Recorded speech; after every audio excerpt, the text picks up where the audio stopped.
Ada banyak komentar yang mengatakan bahwa tahun ini adalah tahun yang sulit, khususnya di dalam keuangan atau ekonomi. Perang yang berkelanjut antara Rusia dengan Ukraina juga masih berlangsung, sehingga pemasukan menjadi sulit. Khususnya mungkin beberapa negara merasakan dampaknya, sehingga pemanasan atau listrik, ya pemasukan kebutuhan lainnya menjadi sedikit tersendat. Nah, tentunya ini menjadi sesuatu hal yang cukup mengerikan, ya cukup mengkhawatirkan. Apalagi bekas dampak COVID itu masih terasa, sehingga mungkin ada beberapa perusahaan yang masih survive, ya perdagangan yang mungkin juga baru bangkit karena mengalami kelesuan beberapa tahun, sehingga memang membuat orang menjadi sedikit was-was. Nah, bagaimana dengan kita anak-anak Tuhan melihat keadaan ini? Kita tidak melihat diri kita dengan kekuatan kita dan kemampuan kita, tapi mari kita lihat kekuatan dari firman Tuhan. Mazmur 34 mulai dari ayat 9 sampai yang ke-11 bunyi begini. Kecaplah dan lihatlah bahwa Tuhan itu baik. Berbahagialah orang yang berlindung kepadanya. Takutlah akan Tuhan, hai orang kudusnya, karena tidak ada kekurangan bagi mereka yang takut akan Tuhan. Singa muda kekurangan dan menderita kelaparan, tapi mereka yang mencari Tuhan tidak menginginkan apapun yang baik. Waktu kita membaca firman ini, maka dikatakan kecaplah. Bahasa Inggris memakai kata taste, artinya rasa.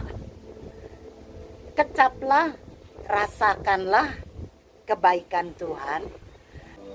Taste itu rasa. Dan Tuhan menciptakan kita dengan indera perasa, khususnya saudara di mulut kita, sehingga kita mengecap rasa makanan kita, entah itu manis, pahit, asam, asin, karena kita punya indera perasa. Firman Tuhan mengatakan, rasakanlah kebaikan Tuhan, kecaplah, makanlah, nikmatilah kebaikan Tuhan. Mazmur 119 ayat yang ke-103, Daud mengatakan, betapa manis janjimu di lidahku, melebihi madu di mulutku. Jadi artinya firman Tuhan adalah sesuatu yang bisa kita makan. Rasanya manis di mulut kita dan seperti madu. Kita tentunya ingin banget makan sesuatu yang menyehatkan. Ya, dan makanan yang sehat akan membuat kita menjadi kuat. Menjadikan kita daya imun kita menjadi kuat, sehingga bakteri, virus, penyakit apapun tidak mudah menyerang kita dan menjadikan kita sakit. Nah, kita punya tubuh yang kuat, kita bisa menolak semua bakteri itu dan membuat kita menjadi sehat. Waktu kita mengecap, waktu kita makan firman Tuhan, maka saya percaya firman Tuhan lebih dari madu, lebih dari makanan yang bergizi yang akan membuat hidup kita sehat. Waktu Anda makan firman, waktu Anda membaca firman, maka firman itu memberikan kekuatan buat kita. Sehingga waktu kita mengalami masalah, waktu kita mengalami bakteri-bakteri hidup, entah itu berupa penyakit, berupa mungkin hubungan yang buruk, ekonomi yang sulit, maka waktu kita makan firman Tuhan, dia memberikan gizi, memberikan vitamin buat kita, sehingga kita menolak semua kekhawatiran itu, menjadikan kita sehat. Kecaplah, rasakanlah firman Tuhan, betapa dia baik. Firman Tuhan adalah sesuatu yang dapat dimakan, yang bisa dirasakan. Kita bisa mencicipi kebaikan Tuhan, amin. Firman yang memberikan makanan yang bergizi di dalam roh kita, sehingga kita menjadi kuat dalam menghadapi persoalan dan masalah dalam hidup kita. Bakteri yang ada di dunia ini, entah bakteri penyakit, bakteri kepahitan, bakteri hubungan yang rusak, apapun yang sedang dan coba menghancurkan kita, waktu kita makan dan mengecap firman Tuhan, nikmati firman Tuhan, saya terlalu percaya firman itu akan memberikan kekuatan kita di dalam menghadapi masalah. Yang kedua dikatakan kecaplah dan lihatlah. Jadi firman Tuhan tidak hanya kita bisa kecap, kita nikmati, kita rasakan, tapi kita bisa melihat kebaikan Tuhan. Saudara, dengan mata jasmani kita bisa melihat pemandangan-pemandangan yang indah. Saya ingat beberapa waktu lalu saya pernah ke Australia dan melihat, saudara, dari kejauhan pegunungan yang biru ke daerah Blue Mountain. Kita akan melihat sebuah pemandangan yang memukau, yang warnanya biru, namanya saja Blue Mountain, gunung yang biru. Dan sungguh itu membuat saya terpesona. Di Jepang waktu saya melihat bunga-bunga sakura yang bermekaran, berwarna-warni merah, putih, pink, kuning dan sebagainya, membuat saya terpesona kembali. Betapa dahsyat pencipta yang bisa memberikan warna-warna yang begitu indah kepada setiap bunga. Bahkan pada waktu saya ke kota Yerusalem, dari kejauhan saya melihat kota Yerusalem berkilauan putih, bersinar karena pantulan sinar matahari yang ada di batu-batu kapur putih yang ada di kota Yerusalem, menimbulkan sebuah pemandangan yang sangat menakjubkan. Saya melihat kota Yerusalem yang begitu indah, dengan sinar batu putih yang memukau, membuat saya sampai meneteskan air mata.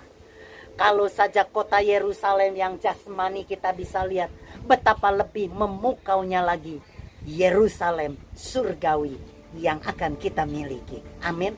Begitu juga dengan pemandangan-pemandangan lain. Saya bisa melihat betapa indahnya Raja Empat dengan gugusan pulau-pulau. Saya bisa melihat danau Tondano yang begitu tenang dan bagus banget. Saya melihat kota Padang yang juga mempunyai mempesona. Saya bisa sebutkan satu persatu kota-kota, negara-negara yang begitu indah, karena saya mempunyai mata yang bisa melihat. Dan firman Tuhan katakan, lihatlah kebaikan Tuhan. Kebaikan Tuhan bisa kita lihat. Coba ada renungkan betapa kebaikan Tuhan yang bisa kita rasakan dan kita lihat. Dia menolong kita pada waktu kita sakit. Dia memberikan pertolongannya pada waktu kita kepepet. Bukan saja kita yang melihat kebaikan Tuhan atas hidup kita, bahkan orang lain juga bisa melihat kebaikan Tuhan atas hidup kita. Hidup kita yang diubahkan pada waktu kita terima Tuhan. Dulu kita mungkin jadi orang yang sangat pelit, tapi waktu kita bertemu dengan Tuhan, kita menerima Tuhan sebagai Tuhan dan Juru Selamat, hidup kita diubahkan dan orang melihat perubahan dalam hidup kita. Orang melihat bagaimana kita yang dulu suka ceritain orang, yang suka gosip, yang suka marah-marah, yang galak, tiba-tiba berubah menjadi manusia yang berbeda. Dan itu bisa dilihat oleh orang. Amin. Jadi kebaikan Tuhan bukan cuma bisa kita kecap, tetapi juga bisa kita lihat. Yang ketiga, dikatakan dari Mazmur tadi, dikatakan Mazmur 34 ayat 9 dikatakan, berbahagialah orang yang berlindung kepadanya. Terjemahan lain memakai kata-kata berbahagialah orang yang percaya, orang yang bergantung, orang yang beriman kepadanya. Kita dikatakan pada waktu kita percaya, kita menjadi orang yang berbahagia. Pada waktu kita percaya, kita beriman, kita bergantung, maka kita akan mengalami kedamaian, ketenangan yang sangat besar atas hidup kita. Kita tidak lagi menjadi resah dan takut apapun yang terjadi.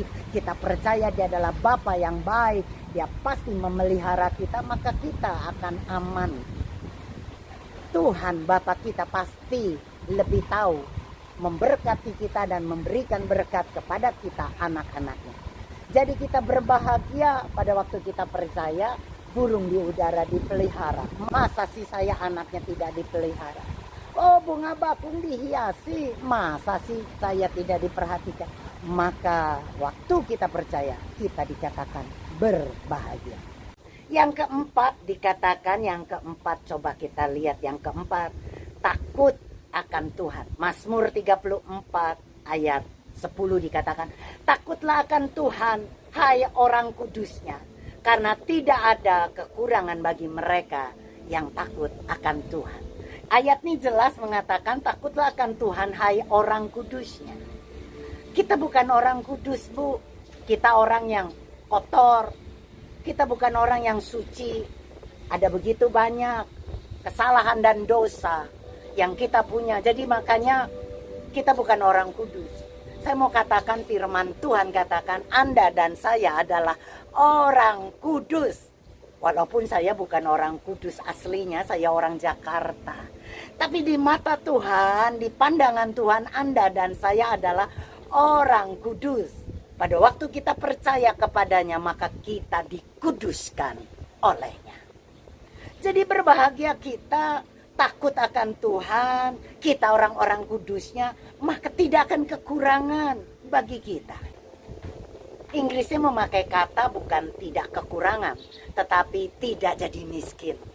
Memang kita tidak harus menjadi kaya, menjadi sultan, atau menjadi seperti Raja Salomo yang begitu kekayaannya limpah, menjadi Sultan Brunei yang punya harta banyak. Enggak seperti itu. Tidak harus seperti itu. Tapi bagi saya tidak harus kaya, tapi cukup. Tidak miskin. Waktu kita membutuhkan, cukup. Kita butuh makan, cukup. Kita butuh pakaian, cukup. Kita butuh rumah, cukup. Amin. Kita tidak miskin. Kita tidak kekurangan. Bagi kita orang-orang yang dikuduskan karena percaya kepadanya. Ada orang kaya bisa membeli makanan mahal, tapi selera makan saya katakan itu dari Tuhan. Orang bisa membeli tempat tidur yang bagus dan mahal, tapi tidur yang nyenyak itu datangnya juga dari Tuhan.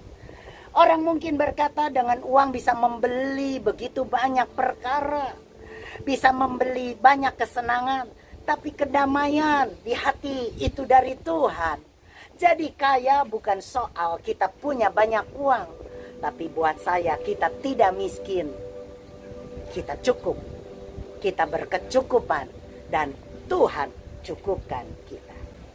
Takutlah pada Tuhan, bukan pada pendeta, bukan kepada hamba Tuhan, bukan pada pejabat, bukan pada orang-orang lain. Apalagi takut kepada dukun-dukun, pada orang-orang pintar. Tapi takutlah kepada Tuhan. Maka pada waktu kita takut dalam pengertian menghormati Tuhan, kita tidak akan kekurangan.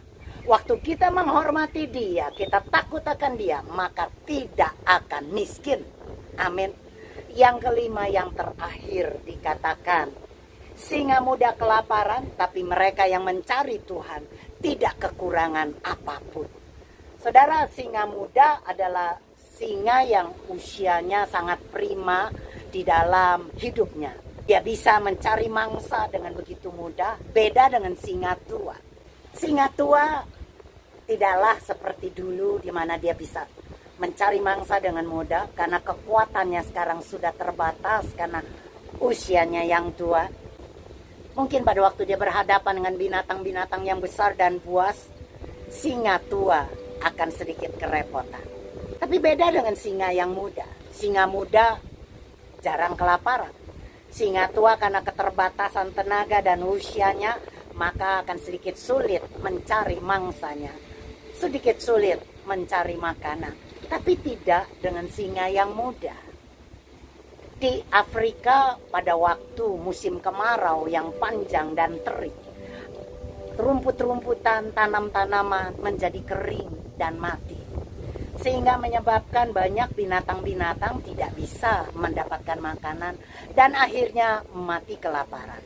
Begitu juga yang dialami oleh singa muda. Walaupun dia masih muda, masih prima, bisa mendapatkan mangsa dengan mudah, Tapi di masa musim kemarau yang terik, di mana tidak ada lagi makanan, di mana mengalami kelaparan yang hebat, singa muda bisa mati.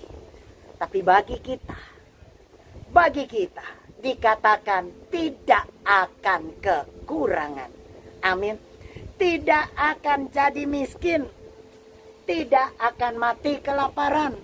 Wow, haleluya. Puji Tuhan. Sesuatu yang besar yang Anda dan saya miliki. Wow. Kita pada waktu takut akan Tuhan, orang lain berkata resesi, orang lain berkata akan ada ekonomi yang sulit. Mereka mungkin mengalami kekhawatiran dan ketakutan. Tapi bagi Anda yang takut akan Tuhan, kita tidak akan dibiarkan kelaparan dan kekurangan. Jadi saudara, jadinya puji Tuhan, dunia boleh terjadi apapun, resesi ekonomi boleh melanda dunia, tapi bagi kita orang-orang yang percaya, ada jaminan firman Tuhan. Mazmur 34 yang kita pelajari dikatakan yang pertama, kecaplah, makanlah firman Tuhan. Semakin engkau makan, baca firman Tuhan, maka engkau menjadi kuat. Kuat dalam menghadapi masalah, kuat dalam menghadapi apapun. Yang kedua, lihatlah kebaikan Tuhan. Kita akan melihat kebaikan Tuhan dalam hidup kita.